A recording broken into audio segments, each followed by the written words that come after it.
Billionaire Robert Sterling never expected that walking into one of his own restaurants would expose a web of discrimination hiding in plain sight. What started as a routine inspection would become a life-changing encounter that challenged everything he thought he knew about his company.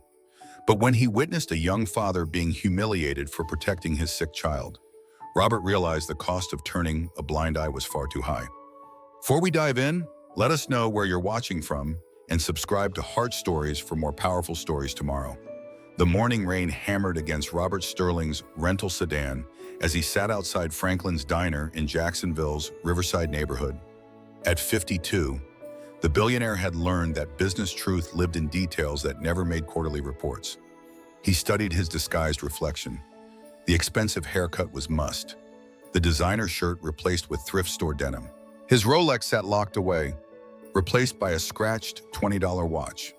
To anyone looking, he was just another man down on his luck, seeking shelter from the Florida rain. Robert had built Sterling Restaurant Group from one location into a 30-restaurant chain across 4 states. His philosophy was simple: treat your lowest employee better than your best customer. A lesson learned at 10 years old, shivering in his mother's broken car, wondering if they'd ever have a home. The quarterly report showed Franklin's had lost 17 employees in 6 months. In a 22-person operation, those numbers screamed systemic problems. Inside the worn diner, Robert chose a corner booth with clear sight lines to everything. During the breakfast rush, he noticed Tyler Mitchell immediately. Mid-20s, sandy brown hair, green eyes holding both warmth and wariness. Tyler handled 7 tables with natural competence that couldn't be taught. Robert watched Tyler catch falling plates, diffuse angry customers, calculate change faster than the ancient register. When elderly customers ordered wrong items, Tyler simply brought what they wanted without embarrassing them.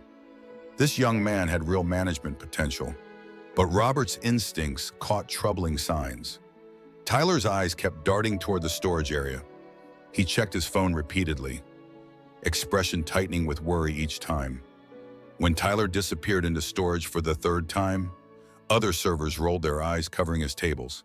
He emerged 3 minutes later with red-rimmed eyes and hastily straightened uniform, holding himself together through sheer will. Suddenly, the office door slammed open. Todd Hutchinson emerged with the swagger of someone who relished power over others. Mid-40s, with a face that suggested he'd never met authority he didn't want to abuse. His malicious eyes locked on Tyler. "Mitchell, what the hell are you doing?" Hutchinson's voice cut through ambient noise like a blade. Tyler went pale but maintained composure. "I was checking on my son, sir. He has a fever. You abandoned your section during breakfast rush. This isn't a charity daycare for your lifestyle choices." The coded language hit like physical blows. Robert's hands tightened around his coffee cup, recognizing targeted prejudice disguised as business concern. Tyler's voice trembled as he explained about daycare rejection. No backup sitters, keeping his sick child isolated in storage away from food areas. Hutchinson's response was calculated cruelty designed for maximum humiliation. "I don't care what precautions you think you took. You're bringing liability into my workplace. Tyler Mitchell, you're fired. Get your stuff, get your kid, and get out." The diner fell silent except for absurdly cheerful jazz music. Robert stood and approached Hutchinson directly. "Mr. Hutchinson, I need your name and position." Todd Hutchinson, manager. "If you have complaints, call corporate." Robert pulled out his real wallet and business cards. "Robert Sterling, I own this company. You're fired. Effective immediately." Hutchinson's face drained of color as reality hit. After appointing Sarah Smith as interim manager, Robert headed for his car, already planning his next moves. Within hours, his assistant Patricia compiled Tyler's file. 25 years old, University of Florida business degree with honors, previously an administrative coordinator with excellent reviews. Then a gap marked family medical emergency, spouse deceased. Research revealed the heartbreaking truth. Tyler Carter had married David Mitchell 4 years ago. David died 18 months later from pancreatic cancer at 27. The financial devastation was complete: $43,000 in medical debt, repossessed car, defaulted credit cards. But there was something else that made Robert's chest tighten. Patricia found David Mitchell's employment application from 3 years earlier. Rejected with no specific reason, just not the right fit for company culture. Robert understood the implications.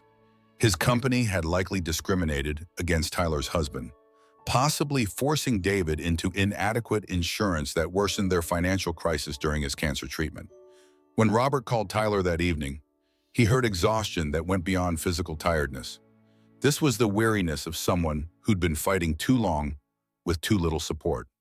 The next day, they met at Franklin's during the afternoon lull. Tyler arrived carrying Caleb, a bright 4-year-old recovering from his fever. As Robert offered the assistant manager position with full benefits and housing assistance, he could see Tyler struggling between hope and cynicism born from too many disappointments. 23 years ago, I built this company on a principle, Robert explained. Treat your lowest employee better than your best customer. Sometimes people help because they can, because it's right, and because everyone deserves a chance to build something better. Tyler extended his hand across the table.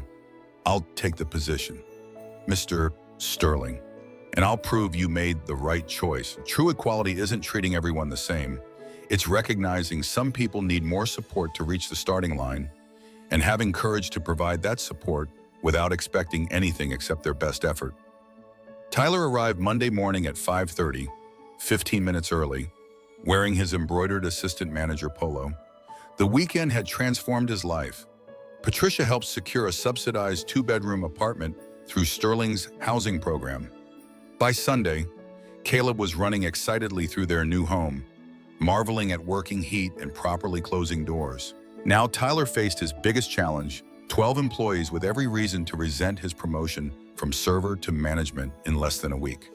He understood their perspective because he'd been there, watching outsiders receive opportunities that seemed reserved for people with connections. Sarah Smith greeted him with carefully neutral professionalism as the morning crew assembled. Their faces ranged from curious to skeptical to openly hostile. Jessica Martinez stood with arms crossed, broadcasting maximum resistance. Kyle Thompson whispered to Maria Santos, both smirking. But Deshaun Williams drew Tyler's attention, the tall cook assessing him with careful evaluation born from experience with broken promises. Tyler stepped forward, acutely aware every word would be analyzed. I know the situation is unusual, he began, voice steady through sheer determination. I know some of you have questions about how this happened. I'm not pretending everything's normal, because it's not. He caught the subtle shift as people leaned in, whispered commentary stopping. Last week, I was fired for bringing my sick son to work. Mr. Sterling witnessed what happened and decided both the firing and circumstances leading to it were wrong. He looked at my background and decided I had potential. Convenient, Jessica muttered audibly. Tyler looked directly at her. You're right, Jessica. It was convenient for me, but I can't change how I got this position. I can only prove through my work that I deserve to keep it. He paused, scanning faces. I'm asking for 30 days. If after 30 days you still think I don't belong here, I'll understand. But I'm going to work harder than anyone else to earn your respect. Why should we trust you? Maria challenged. You were here 4 months and suddenly you're our boss. What about people putting in time, paying dues? You shouldn't trust me yet, Tyler acknowledged. Trust is earned through actions, not given because of titles. I can't speak to why promotions haven't happened before. That's part of whatever made Mr. Sterling fire Hutchinson. What I can tell you is I'm going to work alongside you, not just give orders. I'm going to learn every position until I understand it completely. I'm going to listen to concerns and try to address them. Easy to say, Kyle called out. You're right. That's why I'm not asking you to take my word. I'm asking you to watch what I do and judge me on that. The first week was brutal in unexpected ways. Physical demands were manageable, but constant scrutiny was exhausting. Tyler approached the job with methodical determination that had carried him through David's illness in desperate months afterward. During his third day, Tyler noticed Deshaun favoring his left leg during the morning rush. When crowds cleared, He approached the grill station where Deshawn cleaned equipment.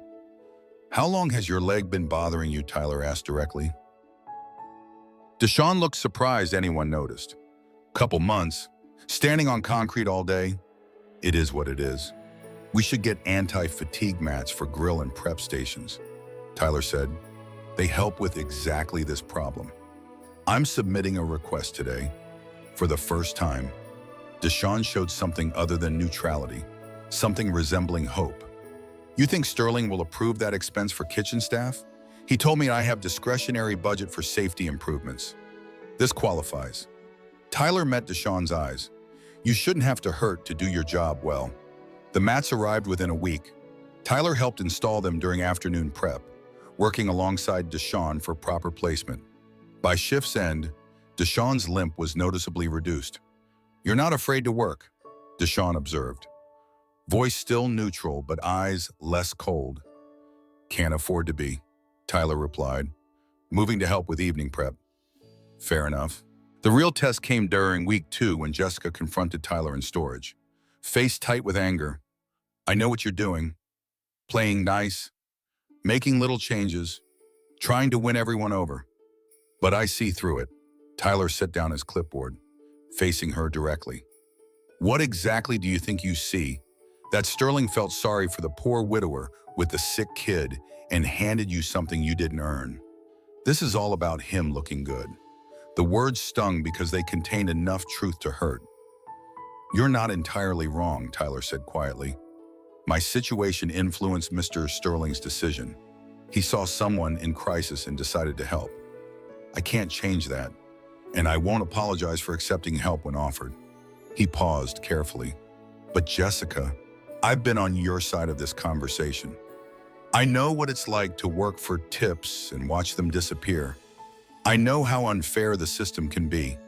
Tyler looked into her angry eyes. "What I'm trying to do is make this place better for everyone going forward. You don't have to like me or trust me, but I'm going to machine to keep proving I deserve this chance." By week 3, small changes accumulated into something larger. Anti-fatigue mats were followed with walk-in cooler repairs, fair scheduling systems, transparent tip tracking. Most importantly, Tyler was building what had been missing, a sense that management cared about people doing the work, not just profits generated. On his 30th morning, Tyler found employees waiting with a card signed by most staff. Maria stepped forward, holding it. "We voted." She said simply, "You've earned your place here. Real leadership isn't demanding respect or asserting authority. It's consistently demonstrating you care more about your team's success than your own comfort or convenience." Tyler's transformation during those 30 days went far deeper than anyone expected, including himself. What began as desperate determination to keep a job evolved into genuine leadership that would reshape Franklin's Diner's entire culture. The breakthrough came during his second week when Deshawn Williams approached him during afternoon prep. The quiet cook had been observing Tyler's every move with the careful assessment of someone who'd seen too many managers come and go. "Tyler, can I tell you something?" Deshawn's voice carried weight that made Tyler stop what he was doing immediately. "I've been working kitchens for 15 years. I was in the Marines before that. Lost my partner overseas during don't ask, don't tell era." Tyler felt his breath catch, understanding immediately why Deshawn had been so cautious, so evaluating. When Hutchinson was here, he made comments, little things, but they added up. Made it clear people like us weren't really welcome, just tolerated. Deshawn's eyes met Tyler's directly. "You're different. You see people, not just positions to fill." That conversation changed everything for Tyler. He realized he wasn't just managing a restaurant, he was building a safe space for people who'd been marginalized elsewhere. The responsibility felt overwhelming and inspiring in equal measure. Jessica's eventual breakthrough came 3 weeks in, during a particularly challenging evening rush. She'd been struggling with her own pressures, a single mother working 2 jobs trying to make ends meet. When Tyler noticed her exhaustion, instead of criticism, he offered support. "Jessica, take your break. I'll cover your section." "I don't need charity," she snapped. Her defense is still high. "It's not charity. It's teamwork. Tyler's response was gentle but firm. We all need help sometimes. That's what makes us stronger together. Later that night, as they cleaned up after closing, Jessica approached Tyler with something approaching vulnerability. You know, I've been angry for so long about everything being unfair. Watching you these past weeks, seeing how you actually care about making things better instead of just talking about it, it's changing how I think about things. Tyler nodded, understanding. Being angry about unfairness makes sense. Jessica, the question is whether we use that anger to tear things down or build something better. By week 4, Tyler had implemented changes that went beyond operational improvements. He established a suggestion system where every employee could anonymously propose improvements. He created partnerships with local childcare services to help staff manage family emergencies. Most importantly, he instituted regular one-on-one check-ins with each employee to address concerns before they became problems. Maria Santos, who had been skeptical initially, became one of Tyler's strongest advocates. During one of their weekly check-ins, she shared something that illustrated how profoundly the workplace culture had shifted. My daughter asked me yesterday why I was happier when I came home from work. Maria said, I realize it's because I don't dread coming here anymore. This feels like a place where I can grow, not just survive. Tyler's approach to scheduling became legendary among the staff. Unlike Hutchinson's arbitrary and often punitive approach, Tyler created schedules that took into account each person's individual circumstances. Single parents got priority for day shifts when possible. Students got schedules that worked around class times. Older employees weren't automatically assigned the most physically demanding shifts. The transparent tip tracking system Tyler implemented eliminated the mysterious disappearances that had plagued staff for years. Each shift ended with servers counting their tips in the presence of either Tyler or Sarah, with both managers signing off on the amounts.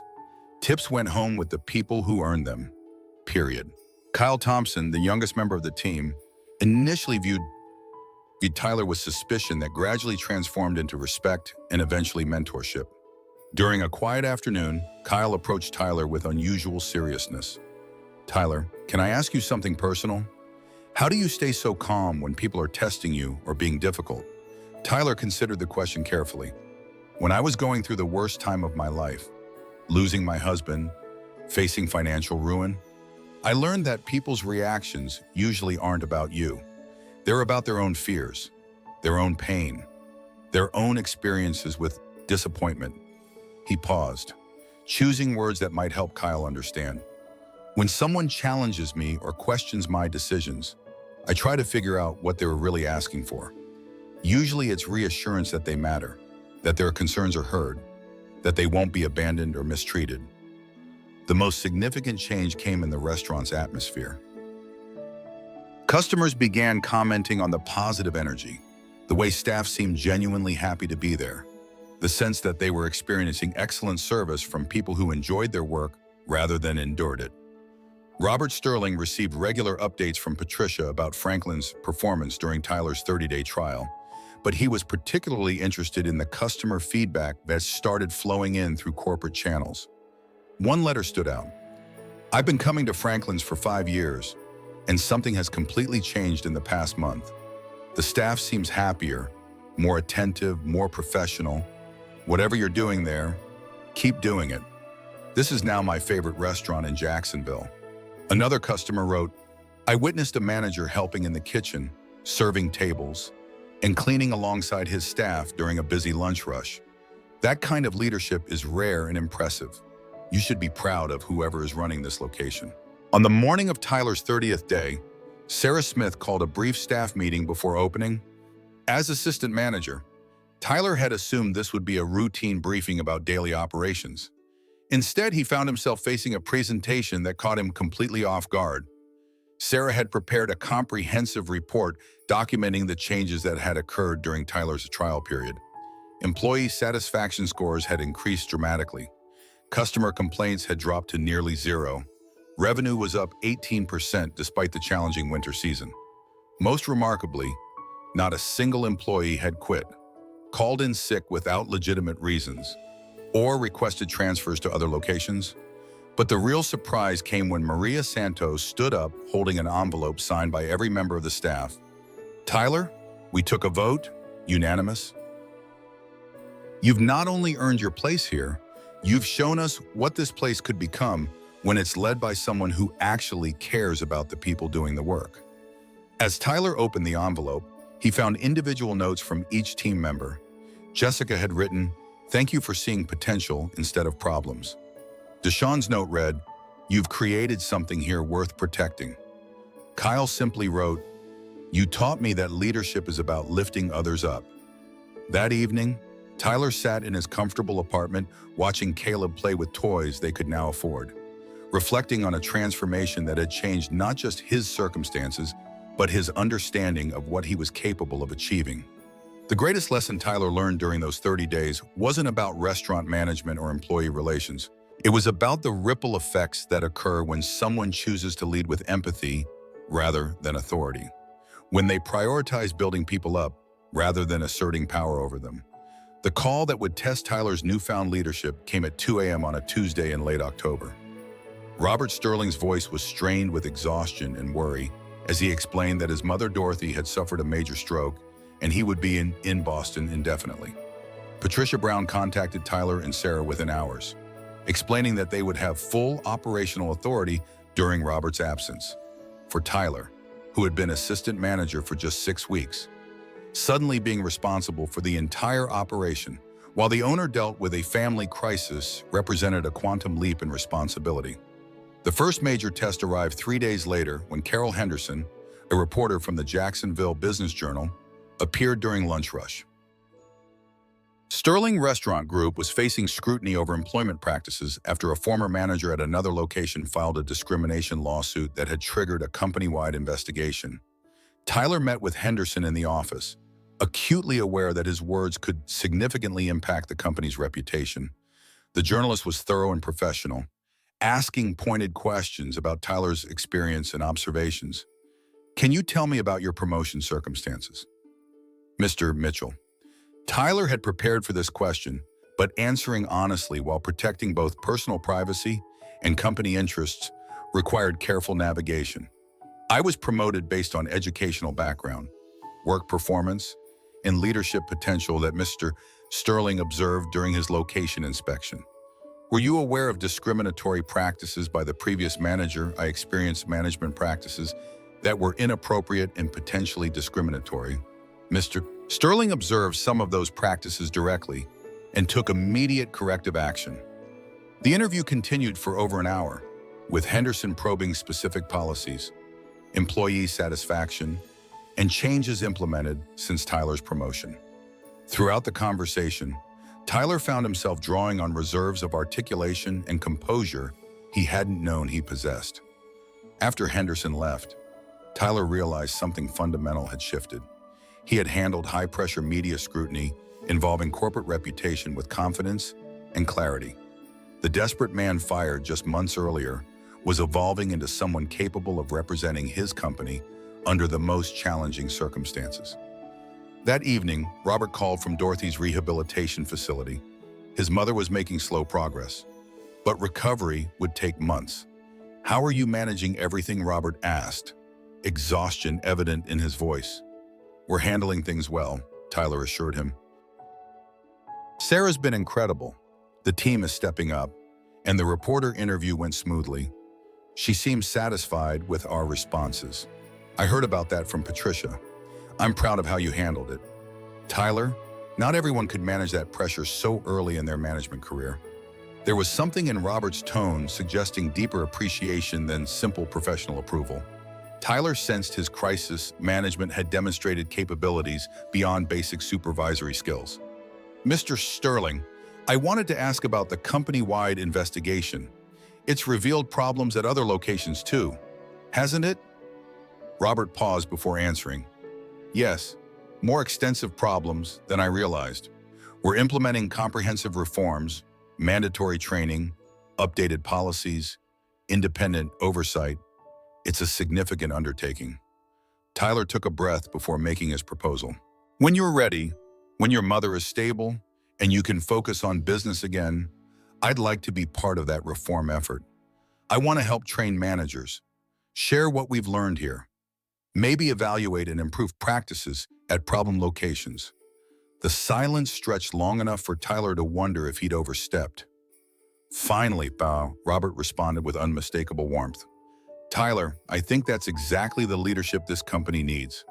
When I return, we'll discuss expanding your role significantly. Over the following weeks, Tyler handled responsibilities typically requiring years of experience. He managed vendor negotiations, addressed customer complaints needing corporate-level response, and participated in conference calls with other location managers to share best practices.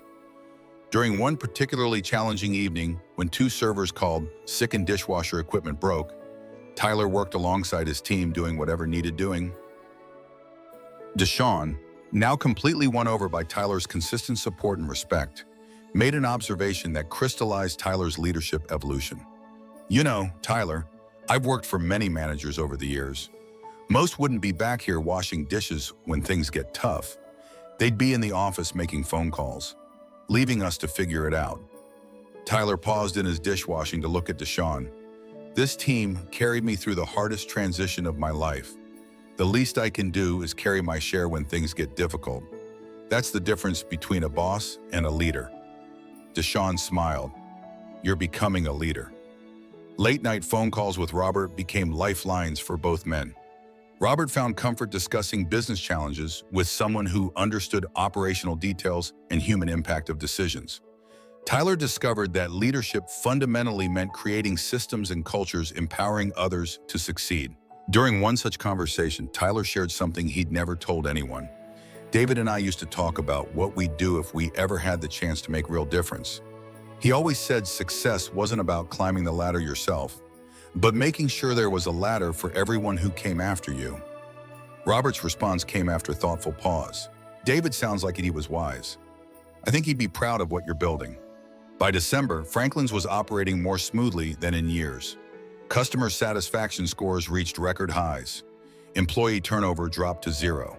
Most importantly, the restaurant had become a place where people wanted to work, not just somewhere they had to work for bills. When Henderson returned for a follow-up story about Sterling's reform efforts, she asked to speak with employees independently. Jessica, once Tyler's harshest critic, gave an assessment that surprised everyone. He's not the same person who got promoted months ago. He's grown into the job in ways I didn't think possible. More importantly, he's made this place better for all of us. The real measure of Tyler's growth came when Marcus Williams, a young gay man from Tallahassee, applied for a server position. He'd been fired from 3 previous jobs for vague cultural fit reasons Tyler recognized as coded discrimination. Tyler not only hired Marcus but became his mentor, helping him build confidence that had been systematically destroyed by prejudice. Watching Marcus flourish under supportive management reminded Tyler daily why his work mattered beyond personal success. Creating environments where marginalized people could thrive wasn't just good business practice, it was moral imperative. Sometimes the greatest leadership development happens not in classrooms, but in moments when circumstances demand we become more than we ever imagined possible. Robert Sterling returned to Jacksonville on a crisp January morning, looking weathered but determined. Dorothy's recovery exceeded expectations, and she'd insisted he return to the business that had been his life's work. His first stop was Franklin's Diner, arriving during lunch rush to observe unannounced. What he found exceeded his highest hopes. The restaurant hummed with efficient energy, customers engaged and satisfied, staff moving with coordinated teamwork that only develops when people genuinely respect and support each other. Tyler spotted Robert immediately, approaching with quiet confidence that spoke of someone who'd grown into their responsibilities. Welcome back, Mr. Sterling. How's your mother recovering? Better than we dared hope, Robert replied, studying Tyler's transformed presence. How are you different than when you left? Tyler answered honestly. Stronger, I think. More certain about what I'm capable of doing. In the office, Tyler had transformed from Hutchinson's chaotic workspace into an organized operations center. They reviewed 3 months of remarkable progress. Customer satisfaction up 38%, employee turnover at 0. Revenue increased 15% despite challenging winter season. But more significant than statistics was the cultural transformation. "We've become more than just a workplace," Tyler explained, pulling up comprehensive documentation on his tablet. "We've created an environment where people can build careers and support families with dignity." When Marcus Williams applied last month, he was terrified because he'd been fired from 3 jobs for being gay. Now he's our strongest server in considering management training. Tyler detailed initiatives extending far beyond restaurant management. Mentorship programs pairing experienced staff with new hires. Partnerships with local LGBTQ+ organizations for job placement and support services. Training protocols implementable across all Sterling locations to prevent discrimination that had plagued the company. "Tyler, what you've built here is remarkable." Robert said it after the comprehensive presentation. "I came intending to confirm your permanent appointment as assistant manager. Instead, I'm offering something much larger." Tyler's eyes widened as Robert outlined the proposal. Regional manager overseeing 5 Jacksonville metro locations, plus responsibility for developing company-wide LGBTQ+ inclusion initiatives. The salary increase was substantial, but more importantly, the role represented recognition of capabilities and potential for greater leadership. "This isn't just about managing restaurants," Robert continued. "This is about building systems, ensuring what happened to you never happens to anyone else in our company." You train managers, develop policies, create corporate culture that actively supports, rather than merely tolerates diversity. Tyler processed the magnitude quietly before responding. "Mr. Sterling, 3 months ago I was desperate and broken, convinced my life was essentially over, except for raising Caleb. You didn't just give me a job, you gave me a chance to become someone I never imagined possible." He chose words carefully. "I accept the position, not because of what it means for me, but because of what it could mean for people like Marcus. People who are talented and dedicated but denied opportunities because of who they are." The promotion was announced at a company-wide meeting at Sterling headquarters. Tyler's presentation about inclusive management practices and business benefits of supporting employee diversity met with enthusiasm and genuine curiosity from representatives across all locations. Jessica Martinez, who traveled from Franklin's for the meeting, approached Tyler afterward with expression he'd never seen from her. Something approaching admiration mixed with respect. "When you first got promoted, I thought it was unfair special treatment because Sterling felt sorry for you." She said, "I was wrong. You got promoted because you're exactly the kind of leader this company needed, even if you didn't know it yet." As spring arrived, Tyler's influence extended throughout Sterling Restaurant Group. He conducted training at underperforming locations, sharing principles that had transformed Franklin's. More importantly, he created safe spaces for employees experiencing discrimination to share stories and receive support. The pinnacle came when Sterling was recognized by Jacksonville Business Alliance as Employer of the Year for LGBTQ+ inclusion. Tyler accepted the award, delivering a speech balancing professional accomplishment with personal authenticity. "Change doesn't happen because we write better policies or attend more training," Tyler told the audience, including Robert, his management team, and employees who'd benefited from inclusion initiatives. "Change happens when we have courage to see past assumptions and create opportunities for overlooked or underestimated people." 6 months later, Tyler was promoted to Vice President of Employee Development and Inclusion, implementing successful approaches across Sterling's expanding 6-state network. His office wall displayed Caleb's drawing showing Tyler at work, joined by dozens of thank you notes from employees whose lives had changed through programs Tyler developed. The most meaningful note arrived from Marcus Williams, just promoted to assistant manager in Gainesville. "Thank you for showing me that being different doesn't mean being less capable. You didn't just give me a job, you gave me a future." Reading that note, Tyler thought about David and their conversations about making a difference becoming reality. He thought about Robert's willingness to take chances on broken people. Most of all, he considered ripple effects occurring when one act of courage creates space for others to flourish.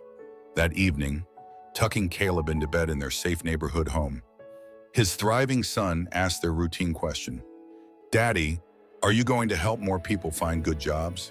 That's exactly what I'm going to do, Tyler replied, kissing his forehead. Because everyone deserves the chance to care for their family and be proud of their work. Have you ever experienced someone seeing potential in you that you couldn't see yourself? Sometimes the greatest gift isn't money or opportunities, but simply the chance to discover what you're truly capable of achieving. Share your story in the comments below and subscribe to Heart Stories for more inspiring tales of transformation and the power of human connection.